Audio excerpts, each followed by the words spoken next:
Hi everyone, Mother Jamie here.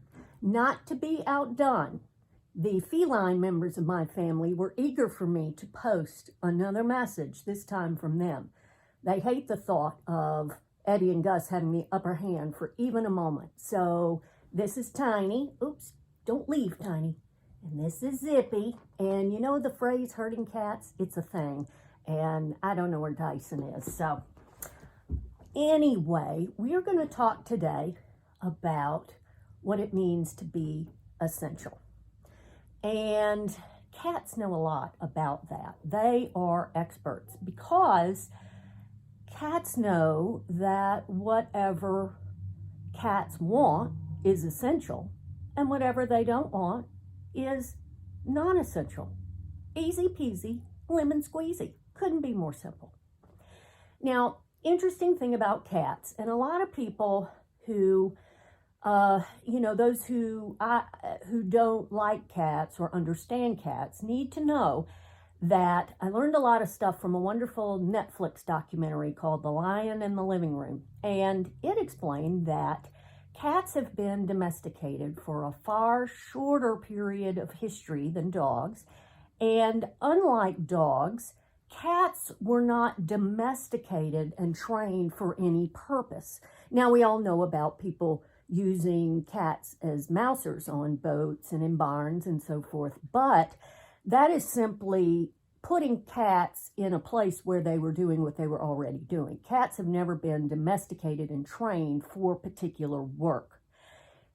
Cats are domesticated, and this is important here. Cats are domesticated because cats choose to be domesticated. In other words, they are part of our lives and our homes because they decided somewhere in history that it benefited them to do so. So you may not be a cat person, but you have to respect that because those of us who know and love cats know that really they are superior to human beings and they'll simply just get us to do what they want and we love them for it. So anyway, cats are perfectly well suited to talk to us about what is essential. For example, if you are one of those people that considers your hairdresser essential and you are wondering how on earth you're going to get to May without that appointment, well, the cats are right there with you because they have grooming right up at the top of their list of essential things. And if getting the food they want when they want it is something that you are worried about, they're right there with you, and so forth. So they know all about what is essential, what they want. So I would invite everyone to reflect on what it means to be essential, and I'm going to give you a framework to do so.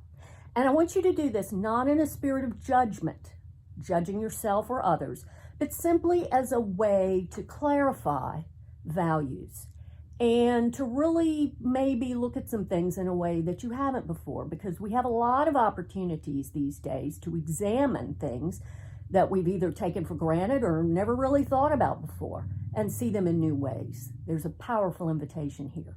So, framework. First of all, I said no judgment, but I don't think this is a judgment. It's just a comment. I heard that the state of Colorado considers weed stores, liquor stores, and gun stores to be efficient. And I just want to throw out the comment that I really hope that the weed keeps everybody mellow enough so that they don't wreak havoc with the other two. Okay, now back to the framework. First, I want you to start with my story. My story, your life, your personal life. Who is essential in your life? And again, not about judgment, no right or wrong here. Who do you consider essential to your quality of life? And maybe this is an occasion for you to say, appreciate something that you maybe didn't think about before, or see something in a new way. So think of that as being my story, your personal story, your life. It's who you are and what's important to you. The level up from that is our story.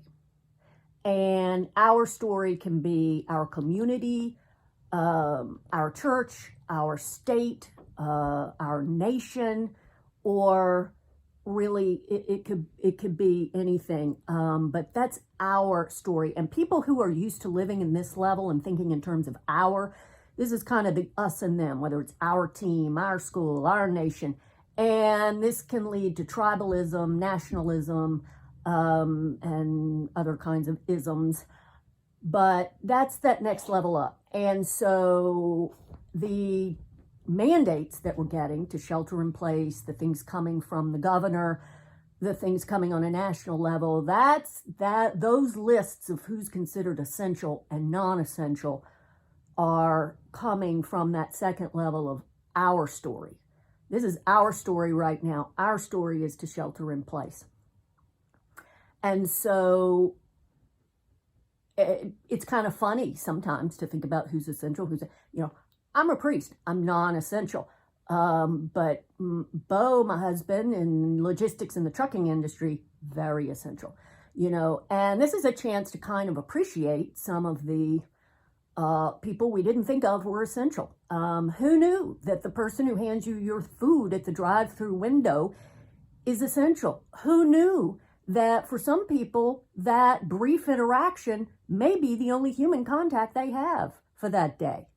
That puts the concept of what most of us probably did not spend a lot of time thinking about or appreciating, to see that person and the role they play in society in a new light.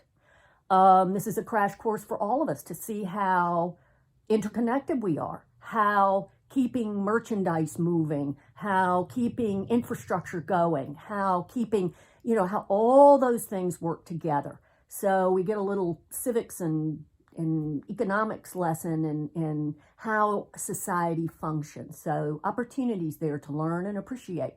And also opportunities for us to not define ourselves by our work, which may or may not be essential these days. And to know that ultimately our source of meaning for our work does not come from an outer list that says, oh, you're so essential. If maybe, the type of work you do is one of those that's not considered essential at this moment, like doing parish priestly duties. And of course, the highest level. So we go from my story to our story. The highest level is, of course, the story. The story. And that is the ultimate narrative that we live by. That is the ultimate defining principle that we live by. And for those of us who are disciples of Jesus Christ, that is God's story as given to us in Holy Scripture and in the church. And in that story, we are all created imago Dei, in the image of God. We are all an expression, a unique expression of God in the world. And therefore, we are all equally essential. There is never a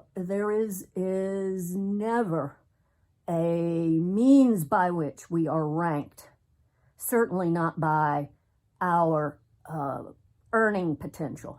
There is never an opportunity or an occasion which one group of people is valued over another. And there is never, ever a time in which any group of people is considered disposable, ever. So that's the story. Now, of course, we move back and forth in our daily life, I think, in terms of what guides us. My story, our story, the story. And so as we look at these edicts about essential and non-essential, as we shelter in place and suddenly realize all the things we forgot to appreciate, as we see that there may be some long-lasting changes and we may be doing things differently from here on out, we have an opportunity here to ponder, to pray, to reflect on my story, our story, the story, and to see how we might align our personal stories more deeply with the story, God's story? How might we make some movement up through my story, our story, to the story in our lives? And so we have an opportunity here to really see things in a new way. We have an invitation here for gifts, for growth, opportunities for change, and may very well see ourselves called to do some things differently moving forward, when we're allowed out of the house, of course. All right. Until next time, stay safe, stay sane, and stay connected in the bonds of love. Bye-bye now.